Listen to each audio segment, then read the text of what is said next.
안녕하세요. 오늘은 매튜엘리 주석과 함께 창세기 24장을 좀 더 깊이 들여다보려고 합니다. 이삭과 리브가의 만남, 그 이야기 속에 숨겨진 의미들을 함께 파헤쳐 볼 텐데요. 네, 이삭과 리브가 이야기 정말 흥미롭죠. 아브라함이 아들 배우자를 찾기 위해 얼마나 신중하게 준비했는지, 또 그 과정에서 신실한 종이 어떻게 하나님의 인도를 구하고 따랐는지, 그리고 이삭과 리브가가 마침내 어떻게 만나게 되는지 주석의 통찰을 통해 살펴보겠습니다. 그렇습니다. 이게 단순히 오래된 옛날 결혼 이야기가 아니에요. 여기에는 신앙인의 삶의 자세, 또 중요한 결정을 앞두고 하나님을 어떻게 신뢰하는지, 그리고 그 과정에서 하나님의 세밀한 섭리를 발견하는 기쁨 같은 것들이 담겨 있거든요. 맞아요. 오늘 이 시간을 통해 성경 이야기가 좀 더 생생하게 다가오고 또 그 안에서 우리 삶의 지혜를 얻어가는 시간이 되면 좋겠습니다. 네, 분명 그런 시간이 될 거라고 생각합니다. 자, 그럼 먼저 아브라함이 이삭의 결혼을 준비하는 모습부터 시작해 볼까요? 주석에서는 아브라함이 나이가 많아 늙었고 하나님께 복을 받아서 재산도 상당했기 때문에 이제 아들의 가정을 꾸리는 일에 마음을 썼다. 이렇게 설명하고 있죠. 네, 중요한 건 아브라함의 관심이 어디에 있었냐는 점인데요. 그는 아들이 가나안 여인과 결혼하는 걸 원하지 않았어요. 아, 그 이유가 있었죠. 그렇죠. 가나안 사람들의 어떤 타락한 문화나 또 장차 그들이 멸망할 것을 알았기 때문에 영적인 위험을 피하고 싶었던 겁니다. 그리고 또 하나, 아내를 찾으러 이삭이 직접 고향으로 갔다가 혹시라도 그곳에 그냥 정착하게 될까가 그런 유혹에 빠질까봐 염려했어요. 아, 약속의 땅을 떠나게 될까 봐요. 네, 맞아요. 그래서 창세기 24장 6절과 8절을 보면 아들을 데리고 그리로 돌아가지 말라고 아주 신신당부를 하죠. 자녀의 영적인 안녕 그리고 하나님의 약속을 향한 길을 최우선으로 생각하는 부모의 마음이 보이는 거죠. 그래서 이 중요한 임무를 아들 이삭이 아니라 가장 신뢰하는 자기 집 모든 소유를 맡은 늙은 종에게 맡기는 거군요. 아마 엘리에셀일 거라고 추정되죠. 네, 주석도 그렇게 추정하는데요. 이름보다는 그의 역할과 태도가 더 중요합니다. 아브라함은 이 종에게 아주 엄숙한 맹세를 시키죠. 허벅지 아래에 손을 넣게 하는 그 당시의 관습을 따라서요. 근데 이 맹세 장면에서 종의 신중함도 좀 엿보이는 것 같아요. 맞습니다. 종은 그냥 맹세하지 않아요. 먼저 묻죠.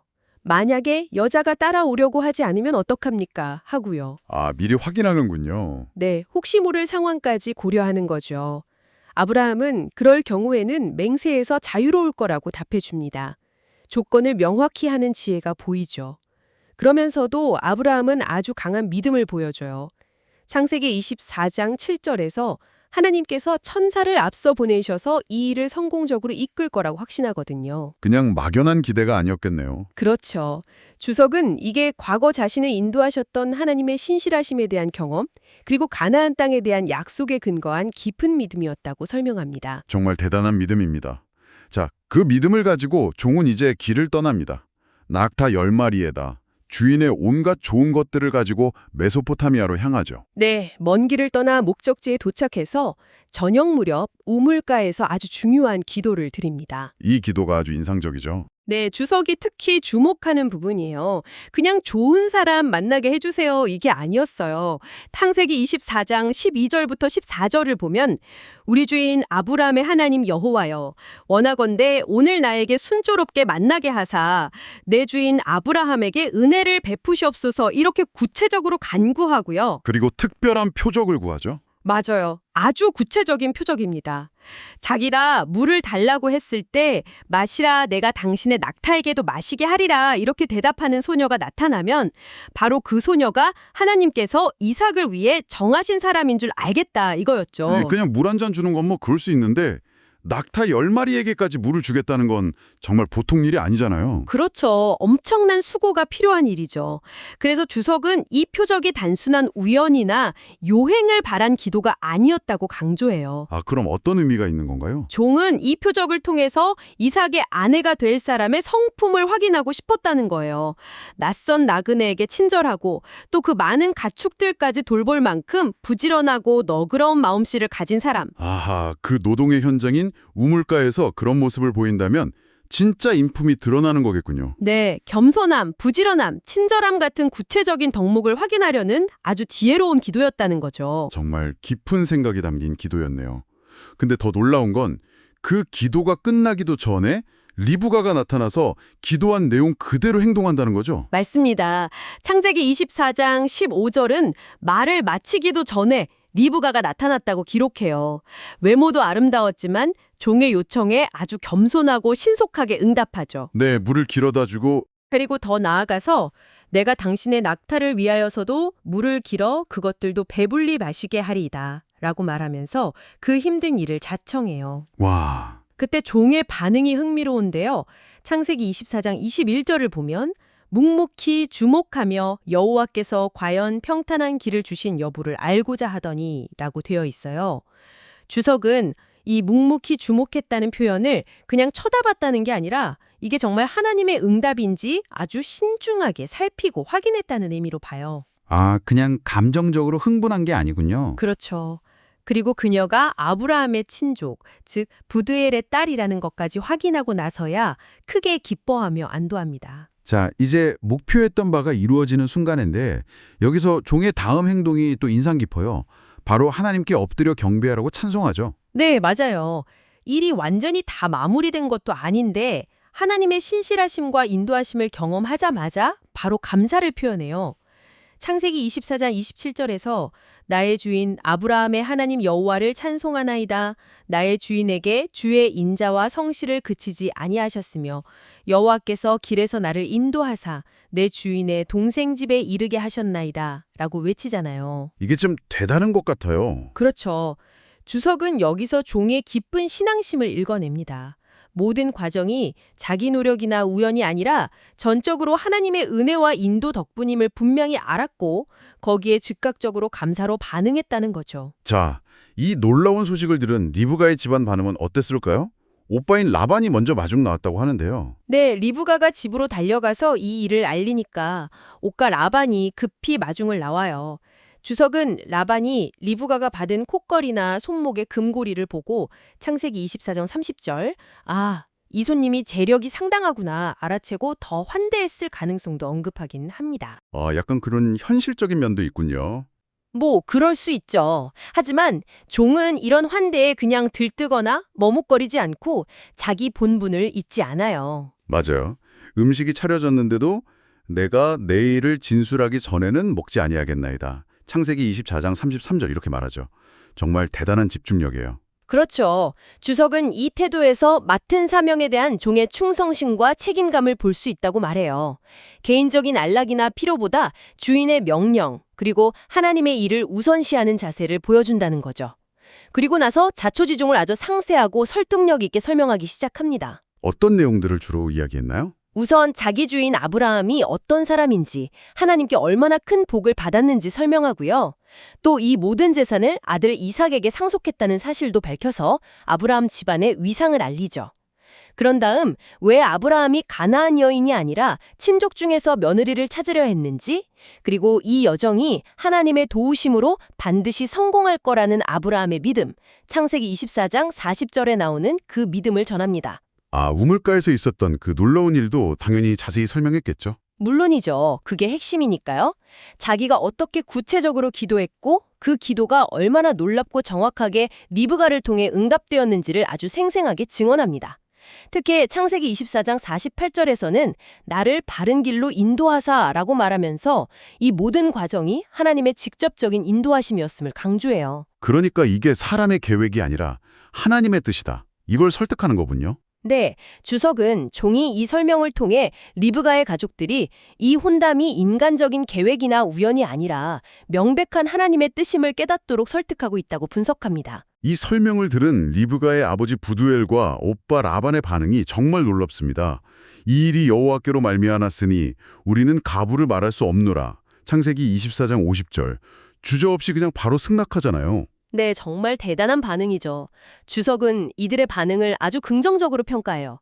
딸을 멀리 보내야 하는 어려움이나 다른 세속적인 조건 이런 걸 따지지 않고 하나님의 뜻이 분명하게 드러났을 때 즉시 순종하는 믿음의 자세를 보여줬다는 거죠.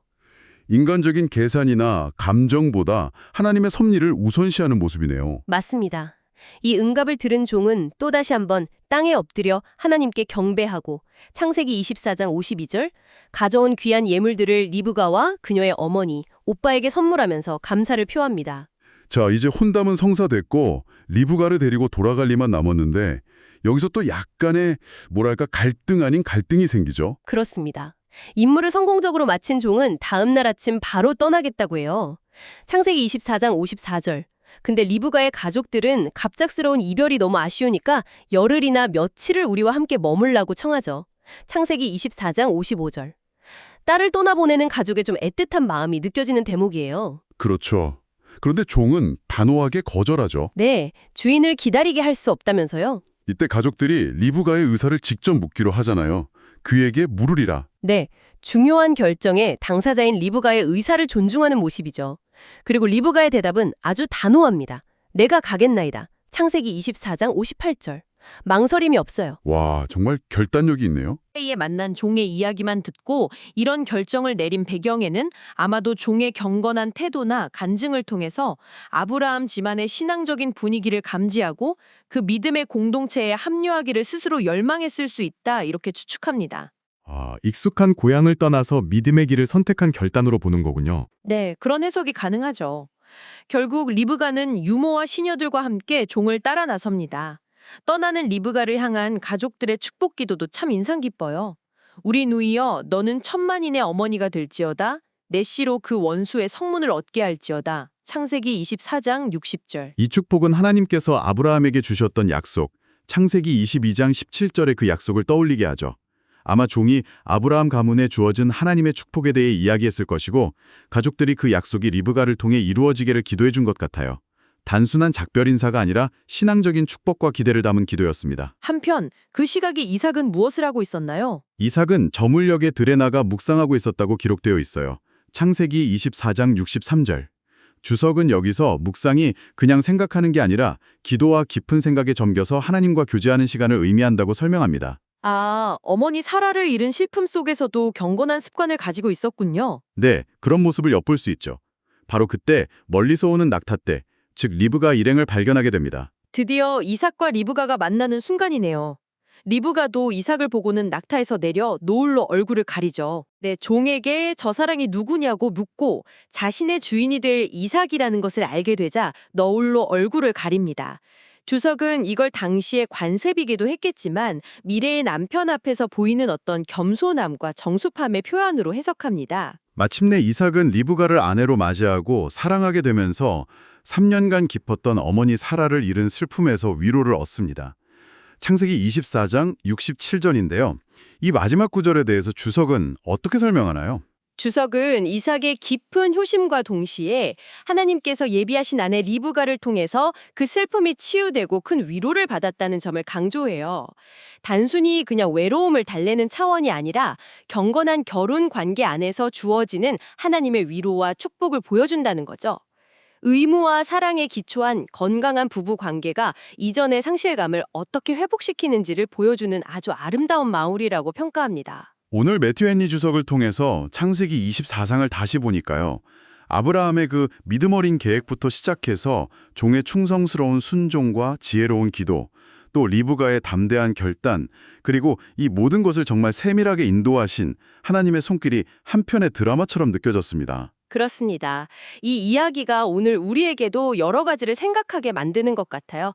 예를 들면 우리는 삶의 중요한 선택 앞에서 아브라함의 종처럼 하나님의 뜻을 분별하기 위해서 얼마나 구체적으로 기도하고 또 그분의 인도하심을 구하고 있을까? 이런 질문이요. 그러게요.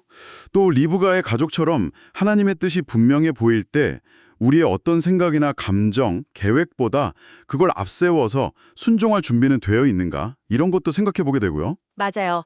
어쩌면 아브라함의 종이 리브가의 행동을 묵묵히 주목했던 것처럼 우리도 일상 속에서 하나님의 세밀한 인도하심을 발견하기 위해서 좀 더 주의 깊게 살피는 그런 자세가 필요한지도 모르겠습니다. 네, 정말 그런 것 같습니다.